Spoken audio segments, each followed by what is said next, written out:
My name is Tor Knight, as you can very clearly see. This is obviously the face that I am wearing, at all times, wearing the mask, of course, blah. But of course, I am not alone in this little spooky journey that we're about to go through in Ghostland Yard. I have two very, very wonderful commentators with me. Why don't you introduce yourself, starting with Maeve? Hi, my name is mainly Maeve. I am almost as adept at navigating these spooky depths as Toro Knight here, but you can also count on someone else to help us through. Yes. Hi, I'm OddKara. And I will also be helping navigate. Not navigating myself, but, explaining what's going on with my expertise. And yes, and of course, before we get to navigating all 120 levels, yes, 120 levels in less than 35 minutes, hopefully less than 35 minutes, we need to make a decision as to what color our ghosty little protagonist, Poe, is going to be. So, wonderful, wonderful host, do you have a winner? Yes, I do. The winning color for the Poe color Bidwar is blue. Yay, let's go blue. So this is one of the cool things about Ghostland Yard is that you can customize Poe's color in almost any way you can imagine with all these different sliders and all these different little preset colors. That's wonderful. I'm so glad. Thank you to everyone who donated to Lambda Legal and for choosing Poe's color. Not gonna lie, I'm actually really happy because that is actually blue is the color I run the most, and actually the color I had both when I got a PB in this game 4 days ago, believe it or not. So I feel like that is a good sign of things to come. So Ghostland Yard is a wonderful indie game made by Obelisk Studios, and it is a love letter to speedrunning in a lot of different ways, including a speedrun category on the main menu. So you can do an entire speedrun of this game with an in-game timer, no cutscenes whatsoever. So these are the settings that we are going to be working with. I'm not going to include races because those are just extra bonus levels, but other than that, everything seems to be all set. And we are ready to go. So time goes on first movement of Poe, and so it's not when we start the run, it's when we start movement. So I'm gonna count us down in 5, 4, 3, 2, 1, go. So Ghostland Yard. And we're on. So Ghostland Yard, you're already kind of starting to see pretty simple game. You run and you jump, and that's kind of basically the extension of Poe's movements. The beauty of this game comes in the gimmicks that are thrown around you throughout this entire adventure. As you're already kind of starting to see how there's a lot of pink stuff in this in these levels. Pink kills you, so you do not want to touch the pink. So we're already just blazing through this game, already 4 levels on 4th level, and already 30 seconds in. So yeah, I'm going to just go through this little tutorial world, which is world 1, and let Maeve and Kara just kind of take it away. Yeah, so this is world 1, the caves. Very simple, as you would expect a World 1 to do. We don't have any dialogue boxes telling you, oh, press blah to jump. It's fully there for you to figure out, okay, how does jumping feel? How does wall jumping feel? And we'll see a little bit of the mechanic of spitters that will come out and give us some cycles for Toro to work around. Right there. Yeah. And as you can kind of see, it's the first world, so none of the levels are very long, and Toro Knight's very well practiced, so a lot of these are going by, and just the quickest of flashes. We're already on level 14, and there's a lot of diversity in what's going on. Some of the levels, it really is just you hold right. Other levels, you're jumping up walls, and you're avoiding these spitters, like Maeve mentioned. So even just in this first world, when we don't quite have as many things trying to hurt us and things to avoid, there is still some diversity in the levels. Mm-hmm. And those jumps are variable. You hit the jump a little bit, you do a small jump. You hit the jump for a long time, you get a big jump. So it's not just the 1-0. You got a lot more control over opposed movements than you might initially expect. And Right, this is boss our first number one. boss. Woo! The bosses are kind of a departure from the rest of the game because once again, there's still a pink monster trying to hurt you, but now we're touching these green levers, or when they turn green, and that'll help us defeat the boss. And every single boss in this game, they have a slightly different gimmick. Most of them kind of still follow the same rule of like lever turns green, touch it, and you get a hit in. So there's no like actual quote unquote combat in this game. It's just a matter, everything's a big old platform puzzle, even on the bosses themselves. So very nice, very clean World 1. Very happy because now we're on to arguably the best music in this entire game. Although the soundtrack in this game is just absolutely wonderful. While we're jamming out, could I share a donation and an announcement? Please. Yes. Excellent. We have $25 from King JO444, who says, "Let's go, Toro. I and the rest of the Ghostland Yard speedrun community are so proud of you for getting the game into Games Done Queer. Thank you for introducing me to such an amazing game, and I'm so proud by your rapid and constant improvement leading up to this run, along with how much the Ghostland Yard community has grown this year in general. Also, shoutouts to Kara and Maeve, who are absolutely going to be killing it on commentary. P.S. I will donate another $25 if you go Deathless on the final boss. Good luck on the run, and I can't wait to hang out again at AGDQ. Thank you for your donation, King J.O., and that is helping us towards the Apocalypse World 1 incentive for this very game. But we only have under 30 minutes to get there, chat. You are not going to want to miss this incentive. It will add so many incredibly challenging levels to the end of the run, and I know we'll have a great time watching Turo Knight do that, but only if you go to gdq.gg/donate and help contribute towards it. Toro, I'd also love to know a bit about what makes those Apocalypse World levels just so challenging. I can best describe it in one word. Kaizo-esque. The way the Apocalypse worlds work is that they are exponentially harder versions of the levels that you're seeing in this game. The World 1 version of Apocalypse is harder than the final worlds. Like, I'm going to be honest, if we hit that incentive, I can almost guarantee you there are going to be more deaths and resets in Apocalypse 1 than maybe the entire run, just to kind of illustrate how difficult these levels are. However, I've gotten pretty darn good at these 20 levels that we would be showcasing, and I actually just this week got to second place on SRC in that category with a 3:35 in-game time as my new PB. So, but still, extremely difficult. You do not want to miss this. That's awesome. Again, folks, gdq.gg/donate or use the Twitch extension with that donate to charity button and we can get there, but we have 25 odd minutes, so make it happen, Twitch. And with the way this run has been going so far, probably not even 25. Not even 25 minutes, Twitch. All right. Before we find ourselves outside of World 2 already, because we're at the end, let's quickly go over. We're at the boss, actually. The main mechanics of this world have been slidey saws that have been going back and forth, bagpipes, which are very important, and let's see, I'm forgetting. I think that's it, unless I'm also forgetting. No, neither of you are forgetting. It's just a lot of cycle work that just now it becomes a bigger emphasis on making sure you get things on the right cycles. Like this one, falling down, making sure that the cycles are good. Okay, this is actually kind of an interesting cycle, but yeah, no, we're good. We're good. This is actually almost exactly the same very weird cycle I got in practice like 20 minutes before we got on air. So you know what? Very glad I practiced that. So far, this run has been going very, very well. And now World 3. Now we've got all the same mechanics as before, but we've got moving platforms, as well as, we haven't seen it yet, but we also will have wind that'll crop up in another level or two. And just more things. The environment is starting to move you more than just you moving yourself. And so we get to manage that in our journey across.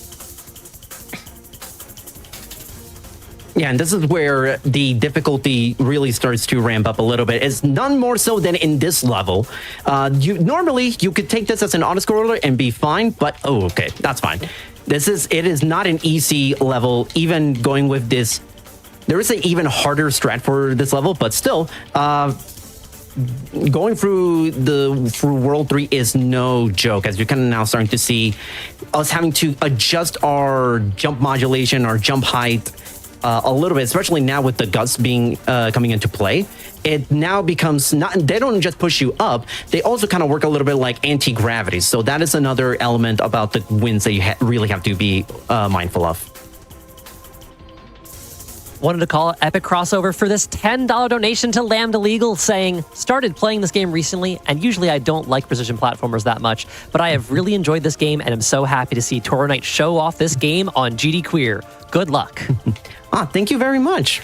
Yeah, no, Lambda Legal is a wonderful organization that I encourage everyone to go out and support. And I'm so glad that this game is doing a little bit of its part in helping Lambda Legal's mission. We appreciate it too. And just let me know whenever you want more donations and I'll keep tossing them your way. They are coming in and we will need them, chat, because we still need about $1,500 to get the incentive. I have every confidence that we can get there. Absolutely.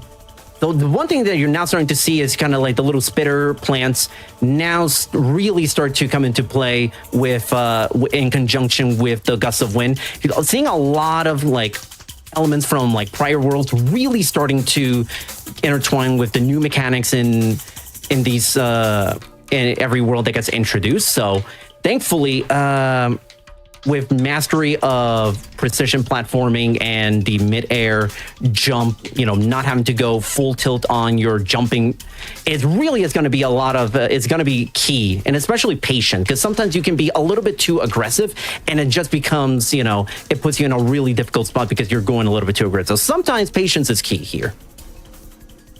Yeah, no, so often I find that when I'm really rushing is when I make the most mistakes in Ghostland Yard. So patience is key, and just sticking to your, what you know how to do. Not trying to push things too much, especially, in a long form run like any percent. Yes, especially huge news, everyone. Ooh. Just today, we have already raised $6,500 for Lambda Legal. Woo! Let's go. And we got there in part thanks to this $25 donation from the Tara Stark. Tara says, so proud of this little community playing this little game and how it's gotten to this not so little stage. Happy Spooky and thanks for kicking pink butt. Yeah. And thank you, Tara, for your donation. Yeah.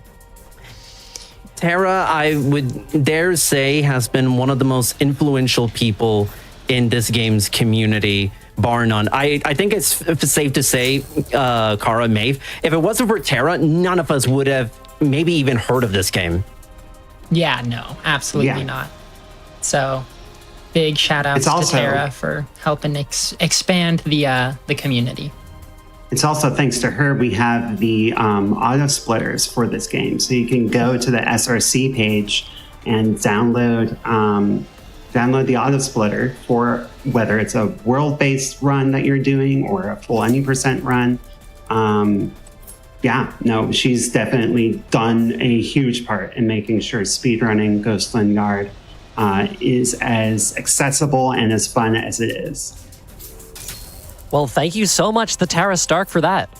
I also want to give another really heartfelt thank you. We just had a $200 donation come in from Avery.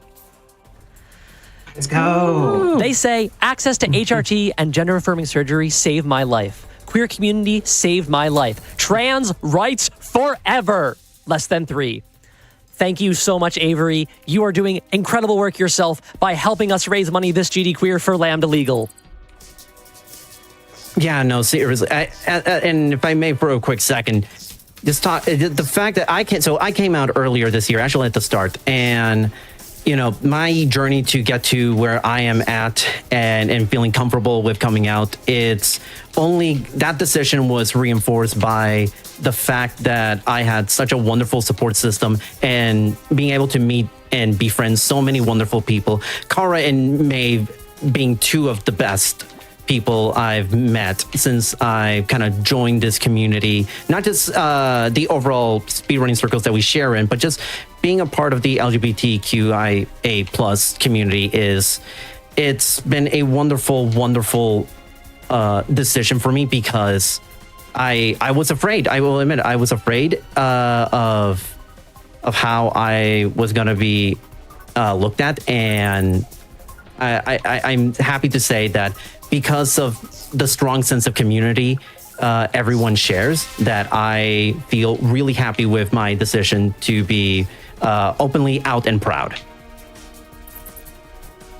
We're so glad that you're that you're feeling that, and that we're able to help, in that little way or that big way, 100%. Oh yeah. But yeah, now that we're in, we finished through World 3, you're kind of noticing World 4's mechanics of using these little slingshots. Ooh, okay. These little slingshots kind of propelling you way up into whatever direction you start jumping off. And these little green moss, slime, squishy things, whatever you want to call them, sticking you to the wall, which is kind of introducing like a bit of a interesting little mechanic and play with the with how you interact with the environment, and now becomes like a very different way of how you want to approach the precision platforming in here.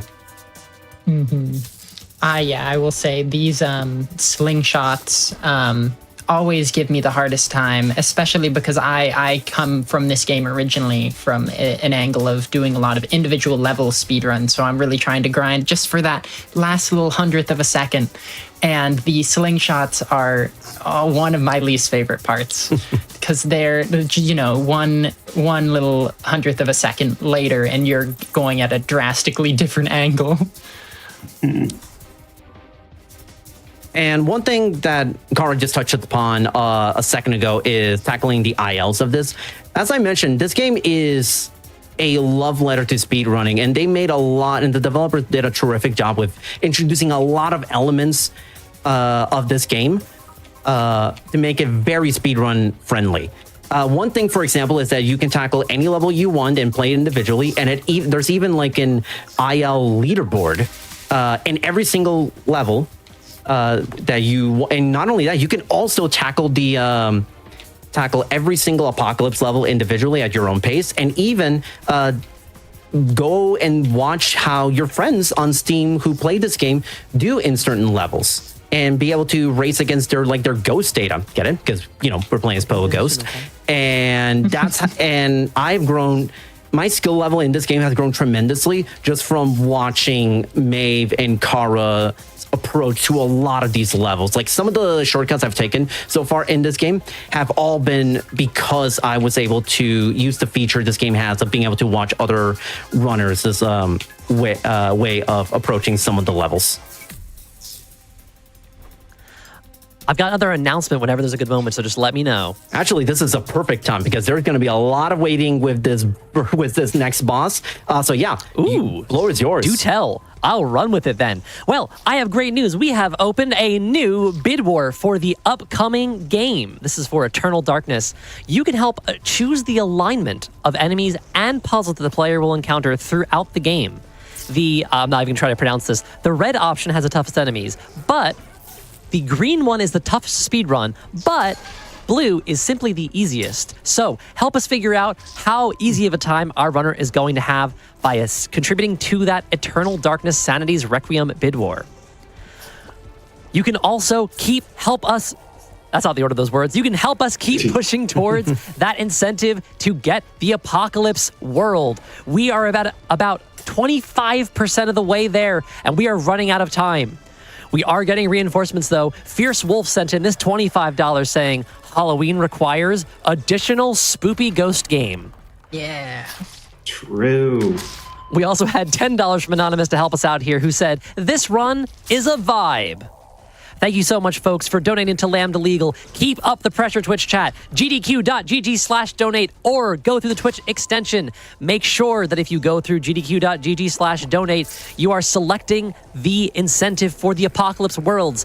And if you're going through the Twitch extension, you can use that GDQ logo to apply it still to that incentive. We can make it happen. That was an incredible backup on that boss, Toro.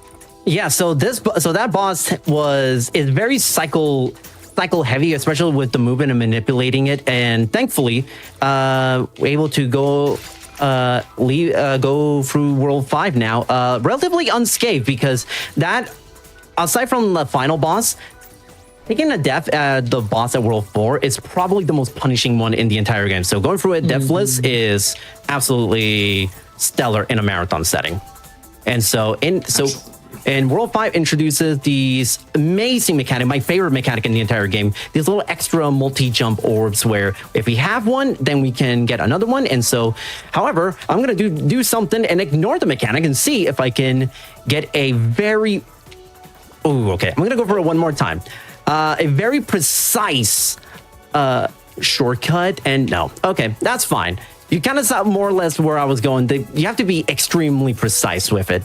But at the very least, we have the safe strat and just go for the little extra jump here. But with good mastery of the platforms and being able to know how far you can extend your jumps, you can skip large portions of the levels here. And it is maybe arguably one of the most satisfying things to do is in Ghostland Yard, especially this one. I love this one. This is essentially the world record route to do this, where we basically ignore the entire right half of the level. And there we go. No problem right there.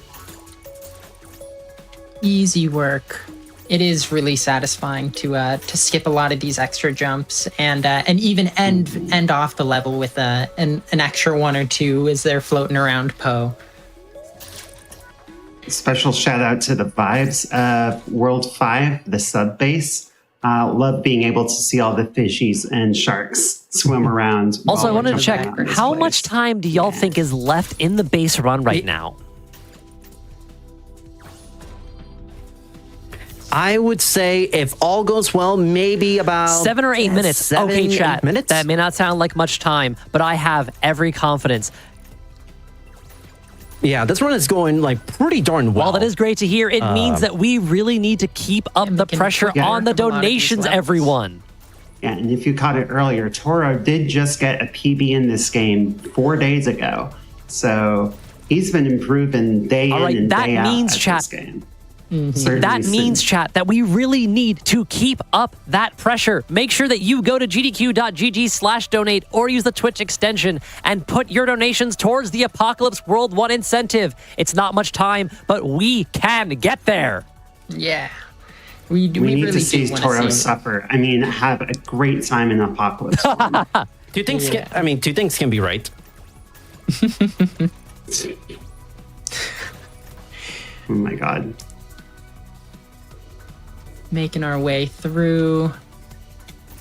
This is one of the levels that I'd sometimes have it's if you push it too hard, you go for an extra cycle, it can really be punishing, and it's interesting how much this game just rewards you to stick to what you know and not push things too much. Oh my gosh, huge news. Thank you so much, Fiona Valkyrie, for donating $250 to Lambda Legal. Go. Huge.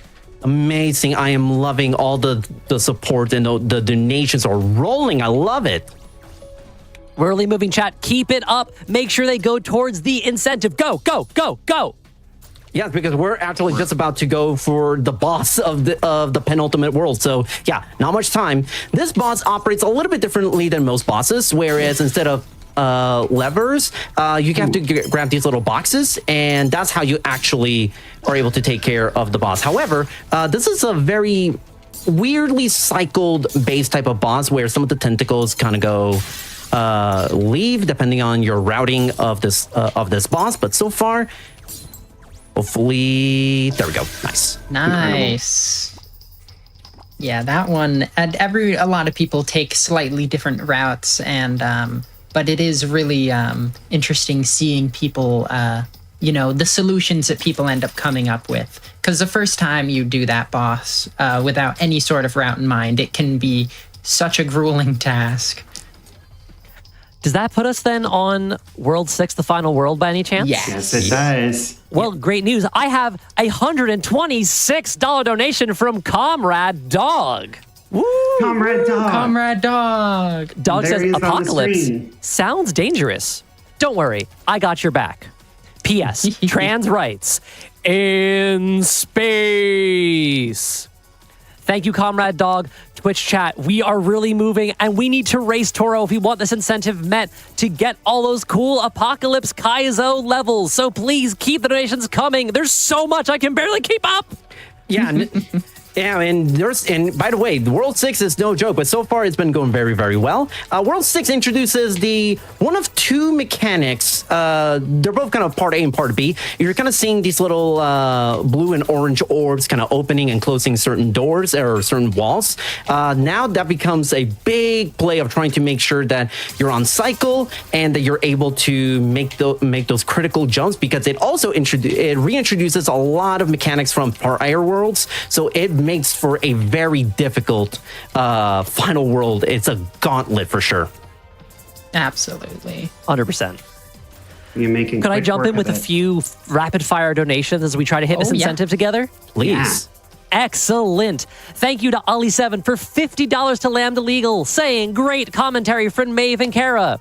We also have another $50 donation from Ada. Shout out to the runners, commentators, donators, and viewers. Orange Heart. Let's go, Apocalypse.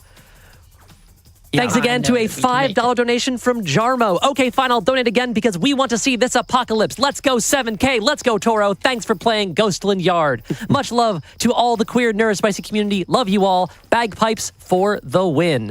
Thank you, folks. We're making great progress. Keep up the pressure. Yeah, and we want to talk about pressure. World 6 now introduces the second half of these of this little gimmick, where now everything, just instead of you activating the switches, it does it by itself in a nice little bit of a rhythmic tune. And now we just got to make sure that I don't go off tune and off rhythm with some of these. But so far, everything's going pretty peachy. Now, PG this means is we still don't have much time, chat. GDQ.gg/donate. We're already 3/4 of the way through the levels in World 6 and coming up quick on our final boss, which will take a little bit of time, but seeing how Toro's performing right now, not that much. Not at all. Yeah, if I fulfill King J's wishes for a Deathless final boss, it's only going to be lasting about 2 minutes long. But just gonna show and highlight how difficult and very complex that the final boss is. It is the only boss in the entire game where there are checkpoints after every single phase, where all bosses prior, if you take a death, you have to redo the entire boss fight. This one, no. It's so long and so complex that every phase is its own checkpoint. But before we get to that, I need to go through 620, which is this level. It's short, but it's very pressure packed because you have to be extremely accurate with your cycles. And finger slip there. That's fine. That is It's totally a fine. real hard level. And I actually commend Toro for being able to really modulate the position in these wind gusts here to make it to the end. There we go. All right. And here we are in the final boss. We're fighting this big computer who doesn't seem to like us, throws these balls around and shoots a big laser at us. And there's kind of two phases. This first phase where we're, gonna get to these levers to knock out the computer for a little bit. And then this chase phase where we're being chased by one of these dogs, as we have, learned to call them. Grab one of these chips, and that's phase 1. Little mini checkpoint. Speaking of dogs, we do see our little friend Comrade Dog hanging out at the bottom of the screen right there, having a good old time in space. Yeah. And you're kind of now seeing how some of these phases, like I mentioned, like the thing with World 6, introducing mechanics from past worlds and kind of putting a new twist on them. Mm-hmm. I'll jump in very quick to say the donations are coming in. We can get some more, though, Twitch chat. Keep going. Yep, because we are basically at the tail end. We are at phase 3. We'll see how this goes, but if I go Deathless, it's going to be time in about 40 seconds. So, yeah, we'll All right, see how this chat. goes. Do it for Lambda Legal. Do it for Comrade Dog.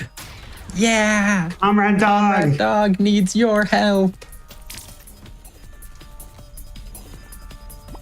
Oh, Oh, fun cycles. ooh. Yeah, that was a very, got through very it. interesting cycle. Let's go, Toro.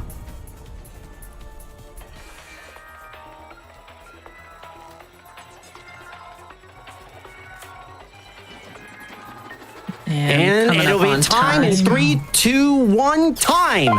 Time. There Let's we go. go. Let's go. I am- GG.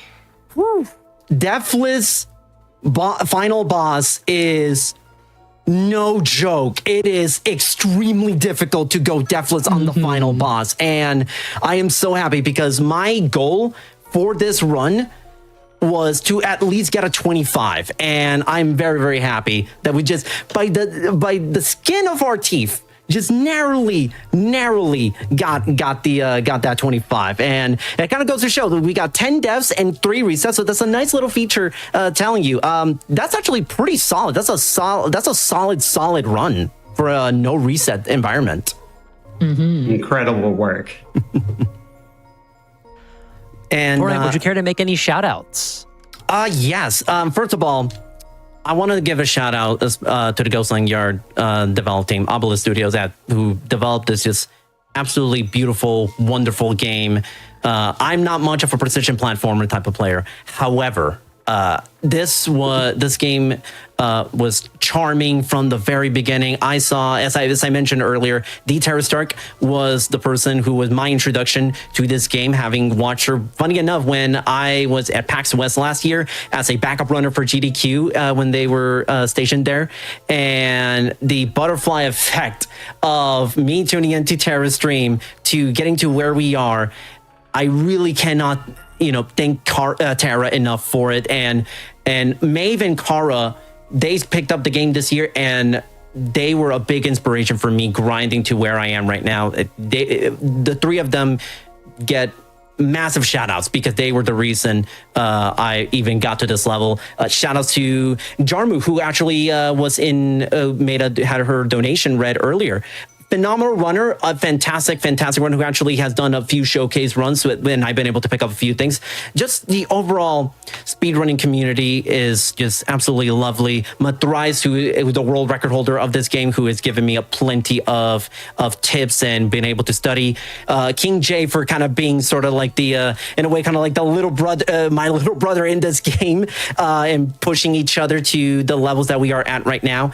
And yeah, I wish I had a million years to kind of keep going, but I want to also give the floor to Maeve and Kara, who they did a wonderful job as well. I'd also just want to, shout out the community. Like Tora was saying, Tara's the reason that all 3 of us started playing this game, and she's actually a big reason that the game kind of broke out of the mostly French space that it was in, because the devs are French and a lot of the speedrunning community is French. But slowly but surely, the North American sphere is getting more, more involved in getting higher up on the leaderboards. Yeah, it's been a great community to run in, to hang out with, and I hope we keep running and moving on, doing great things. Yeah, I agree. And please, this game is not that expensive on Steam. I highly recommend. It's such a wonderful game. There is the skill ceiling, or the skill floor, I should say, is pretty low. It is a very nice game for people who are new to precision platforming. But the skill ceiling is also extremely high, meaning it gives you plenty of opportunity to grow and get better at the game. Like I was, when I first played this game, my first run was a shade under 2 hours, and look at where we're at right now. So it goes to show that anybody can speedrun this game, and anybody can be a part of this wonderful community that's really broken out in here in 2025. I also wanted to quickly shout out, we did get a $25 donation in from King JO444 saying, living up to my promise, here's an extra $25 for that perfect boss fight. Congrats, Toro, on such a great run. Yeah, thank you so much to everyone who donated. I really cannot thank you all enough. If I'm forgetting somebody, I deeply apologize. There's a lot of people I want to shout out, but yeah, that'll pretty much do it for me. If you like what you see, I play this game quite a bit. I also am a bit of a variety speedrunner, from Pokemon, various Pokemon games, to Spyro, to Game Boy Color and PlayStation 1 games. I kind of do it all. So if that's up to you, so that's something you like, feel free to drop a follow.